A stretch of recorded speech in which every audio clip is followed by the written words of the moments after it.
ನಮಗೆ 1000 ಜನ ಫ್ರೆಂಡ್ಸ್ ಇರ್ಬೋದು, ಆತ್ಮೀಯರಿರ್ಬಹುದು, ಇಷ್ಟಪಡೋರಿರ್ಬಹುದು. ಆದ್ರೆ ನಮಗೆ ನಾವು ಅರ್ಥವಾದಷ್ಟು ಚೆನ್ನಾಗಿ ಮತ್ತಾರಿಗೂ ಅರ್ಥವಾಗಲ್ಲ. ನಮ್ಮ ಬೆಸ್ಟ್ ಫ್ರೆಂಡ್ ನಾವೇ. ಎಷ್ಟು ಅರ್ಥಪೂರ್ಣ ಅಲ್ವಾ ಸ್ನೇಹಿತರೆ? ಜೀವನದಲ್ಲಿ ನಮಗೆ ನಾವು ಪ್ರಾಮುಖ್ಯತೆ ಕೊಡೋದಕ್ಕಿಂತ ಹೆಚ್ಚಿನದಾಗಿ ಮತ್ತೊಬ್ಬರಿಗೆ ಪ್ರಾಮುಖ್ಯತೆ ಕೊಟ್ಕೊಂಡು ನಮ್ಮ ಜೀವನದ ಪ್ರಮುಖ ಹಾದಿಯನ್ನೇ ಮರೆತು ಬಿಟ್ಟಿರ್ತೀವಿ. ಅನೇಕ ಘಟ್ಟಗಳಲ್ಲಿ ನಾವು ಇನ್ನೊಬ್ಬರನ್ನ ಅರ್ಥ ಮಾಡ್ಕೊಳ್ಳೋದ್ರಲ್ಲಿ ಕಾಲ ಕಳೆದಿರ್ತೀವಿ. ಅದು ಎಷ್ಟರ ಮಟ್ಟಿಗಿದೆ ಮತ್ತು ಯಾವ ರೀತಿ ಅದರಿಂದ ಹೊರಗೆ ಬಂದು ನಿಜವಾದ ನಮ್ಮನ್ನು ನಾವು ಕಂಡುಕೊಳ್ಬೇಕು ಅಂತ ಈ ವಿಡಿಯೋದಲ್ಲಿ ನೋಡೋಣ ಬನ್ನಿ.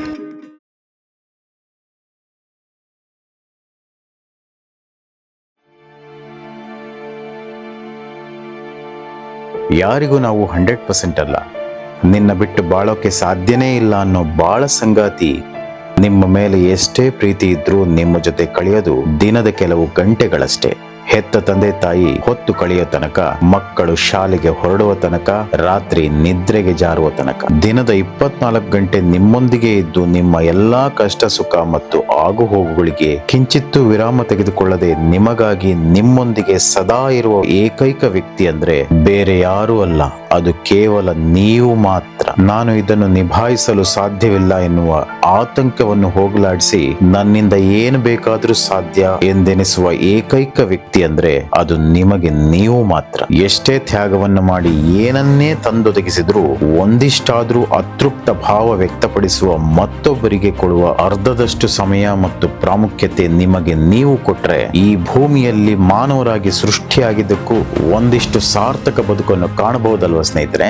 ನಿಮಗಾಗಿ ಒಂದಿಷ್ಟು ಸಮಯ ಕೊಡಿ. ನಮ್ಮ ಜೀವನ ಇಷ್ಟೇ ಅಂತ ನಿಲುವು ತಗೊಂಡಿರುವ ಮನಸ್ಸಿಗೆ ನಿಜವಾದ ಜೀವನ ಏನು ಅನ್ನೋದನ್ನ ತಿಳಿಯಪಡಿಸುತ್ತೆ. ಕೇವಲ ಸಮಯ ಕೊಟ್ಟು ಮಾತ್ರಕ್ಕೆ ಏನು ಬೇಕಾದ್ರೂ ಹೇಗೆ ಸಾಧ್ಯ ಅಂತೀರಾ? ಹೌದು ಸ್ನೇಹಿತರೆ, ಖಂಡಿತ ಸಾಧ್ಯ. ಹೇಗಂದ್ರೆ, ನಾವು ಯಾವುದೇ ಒಂದು ಕೆಲಸ ಅಥವಾ ಕಾರ್ಯಗಳಿಗೆ ಮುಂದಾಗಬೇಕಂದ್ರೆ, ಅದರಲ್ಲಿ ತೊಡಗಬೇಕಂದ್ರೆ, ನಂತರ ಯಶಸ್ಸನ್ನ ಪಡಿಬೇಕು ಅಂದ್ರೆ ಅದಕ್ಕೆ ಅದರದೇ ಆದ ಸಮಯ ಇರುತ್ತೆ. ಅದು ಬಹಳ ಮುಖ್ಯವಾದದ್ದು. ಯಾವ ಕೆಲಸಕ್ಕೆ ನಾವು ಸಮಯನ ಕೊಟ್ಟು ನಮ್ಮನ್ನು ನಾವು ತೊಡಗಿಸಿಕೊಳ್ತೀವೋ ಆ ಕೆಲಸ 100ಕ್ಕೆ 100% ಯಶಸ್ಸಿನ ಹಾದಿಯಲ್ಲಿ ಸಾಗುತ್ತೆ. ಸಮಯದ ಜೊತೆಗೆ ನಮ್ಮ ಪರಿಶ್ರಮನು ಸೇರಿ ಕೊನೆಗೆ ಯಶಸ್ಸು ಕೂಡ ಸಿಗುತ್ತೆ. ಹಾಗೇನೆ ನಮ್ಮ ಜೀವನದಲ್ಲಿ ನಮಗೆ ನಾವು ನಮ್ಮ ಸಮಯವನ್ನು ನ್ಯಾಯಬದ್ಧವಾಗಿ ಕೊಟ್ರೆ ನಾವು ಬಯಸೋ ರೀತಿ ಖಂಡಿತ ಬದುಕಲು ಸಾಧ್ಯ ಸ್ನೇಹಿತರೆ. ನಾವೆಲ್ಲರೂ ಪ್ರತಿಯೊಂದು ಹಂತದಲ್ಲೂ ಕನಸುಗಳ ಬೆಟ್ಟವನ್ನು ಹೊತ್ತು ಸಾಗುತ್ತಿರ್ತೀವಿ. ಹೊತ್ತ ಬೆಟ್ಟವನ್ನು ಹತ್ತಿ ತುತ್ತ ತುದಿಯನ್ನು ತಲುಪುವ ದಾರಿಯತ್ತ ಎಂದಿಗೂ ಯೋಚಿಸೋದಿಲ್ಲ. ಯೋಚಿಸಲು ಸಮಯನೇ ಇಲ್ಲ. ಯಾಕೆಂದ್ರೆ ನಾವು ಅದನ್ನ ಮತ್ತೊಬ್ಬರಿಗಾಗಿ ಪುಕ್ಕಟೆ ಮಾರಿಕೊಂಡು ಬಿಟ್ಟಿದ್ದೇವೆ. ಕಳೆದು ಹೋದ ಸಮಯ ಎಂದಿಗೂ ಹಿಂತಿರುಗಿ ಬಾರದು ಎಂಬ ಸತ್ಯ ಪ್ರತಿಯೊಬ್ಬ ಮನುಷ್ಯ ಜೀವಿಗೂ ತಿಳಿದಿದ್ರು ಇರುವ ಸಮಯದಲ್ಲಿ ನಮ್ಮ ಇರುವಿಕೆಯನ್ನೇ ಮರೆತು ಸಾಗುತ್ತಿರುವ ನಾವುಗಳು ಅದು ಹೇಗೆ ತಾನೇ ಸಾರ್ಥಕ ಬದುಕನ್ನು ಕಾಣಲು ಸಾಧ್ಯ ಅಲ್ವ ಸ್ನೇಹಿತರೆ? ಸಮಯ ಕೊಡುವುದಂದ್ರೆ ಹೇಗೆ? ಅದರಿಂದ ನಮ್ಮ ಕನಸುಗಳ ಬೆಟ್ಟದ ತುತ್ತ ತುದಿಯನ್ನು ತಲುಪುವುದು ಹೇಗೆ?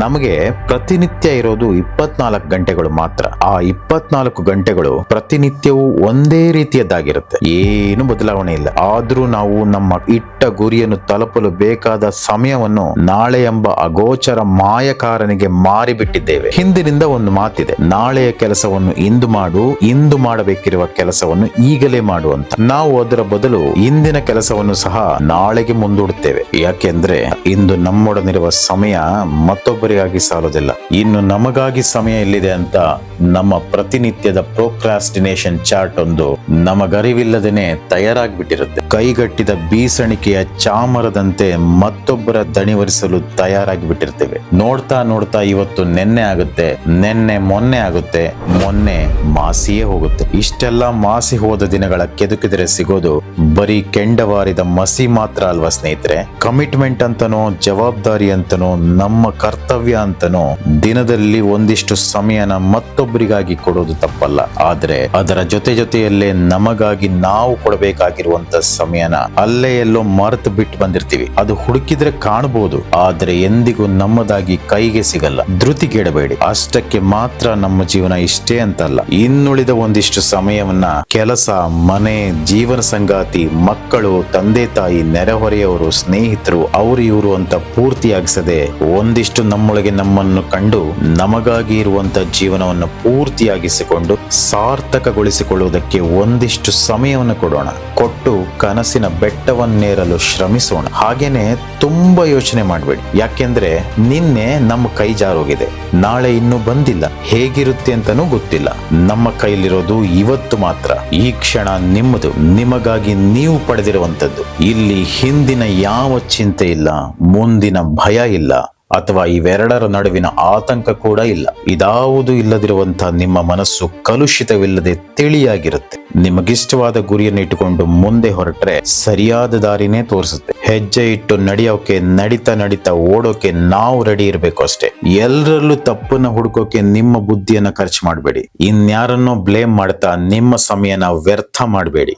ನಿಮ್ಮ ಹತ್ರ ಇರೋ ಯಾವುದೋ ಒಂದಿಷ್ಟು ಇನ್ಯಾರಲ್ಲೋ ಇಲ್ಲ ಅಂತ ಕೀಳಾಗಿ ಕಾಣೋದ್ರಲ್ಲಿ ನೀವು ಚಿಕ್ಕವರಾಗಬೇಡಿ. ವಯಸ್ಸಾಗ್ಲಿ, ಹಣವಾಗ್ಲಿ ಅಥವಾ ಯೌವನವಾಗ್ಲಿ ಶಾಶ್ವತವಾಗಿ ಯಾರ ಜೊತೆನೂ ಇರೋದಿಲ್ಲ.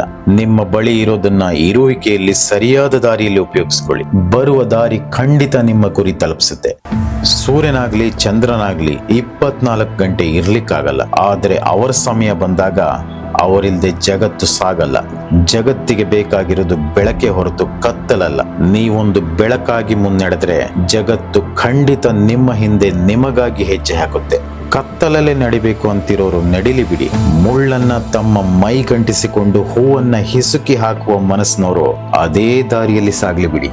ಗ್ರಹಣವಾದಾಗ ಗ್ರಹಗಳ ದಿಕ್ಕು ಯಾವುದೇ ಕಾರಣಕ್ಕೂ ಬದಲಾಗುವುದಿಲ್ಲ. ಗ್ರಹಣ ಮಾಡಲು ಬಂದ ಮತ್ತೊಂದು ಗ್ರಹ ತಾನಾಗಿಯೇ ಕಾಲಾನುಕ್ರಮೇಣ ಚಲಿಸಿ ಹೋಗುತ್ತೆ. ಅದೇ ರೀತಿ ನೀವು ಕೂಡ ನಿಮ್ಮ ದಿಕ್ಕನ್ನು, ಗುರಿಯನ್ನು ಹೊರತುಪಡಿಸಿ ಆ ಸಮಯಕ್ಕೆ ಬರುವ ಯಾವುದೇ ಸಂದರ್ಭವನ್ನು ಅಥವಾ ವ್ಯಕ್ತಿಯನ್ನು ಗಣನೆಗೆ ತೆಗೆದುಕೊಳ್ಳದೆ ನಿಮ್ಮ ದಾರಿಯಲ್ಲಿ ಮುಂದೆ ಸಾಗಿ.